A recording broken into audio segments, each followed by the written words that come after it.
So ఒక peculiar development ఏంటంటే అంటే చాలా ఇంట్రెస్టింగ్ అది మామూలుగా చూసే వాళ్ళకి అర్థం కాదు. కానీ ఈ మాస్టర్ ప్లాన్ నాలంటి వాళ్ళు ఏంటంటే రియల్ ఎస్టేట్ నేను మాస్టర్ ప్లాన్ బేస్డ్ మొత్తం ఎక్వైర్ చేశాను. 600-700 ఎకరాలు between Vijayawada to Amaravati to Hyderabad border, Telangana border. ఎందుకు చేసామంటే ఈ ఇంటిగ్రేషన్. నేను సో మెనీ ఎగ్జాంపుల్స్ అట్టేవాళ్ళు. 6 భారీ వంతెనలు, outer ring road, inner ring road, super highway, inland waterways, railways ఇవన్నీ చెప్తున్నాం కదా. ఇదంతా చేసినప్పుడు ఏముందంటే అసలు ఎవరు ఎట్లా కొట్టుకున్నాం. Suppose Telangana CM, Andhra CM want to compete, మాకు సంబంధం లేదన్నా కానీ అసలు ఏ గవర్నమెంట్ కి సంబంధం లేకుండా ఈ డెవలప్మెంట్స్, డెవలప్మెంట్స్ రెండు రాష్ట్రాల ప్రజలు కలిసిపోతారు తెలియకుండానే.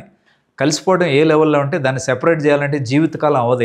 ఇర్రివర్సిబుల్ మెర్జర్ జరిగినప్పుడు ఇంకా పాలిటిక్స్ ప్లే చేయలేరు. సెంటిమెంట్స్ ఆంధ్రవాడు తెలంగాణ వాడు అనే సెంటిమెంట్ అవుట్ ఆఫ్ విండో.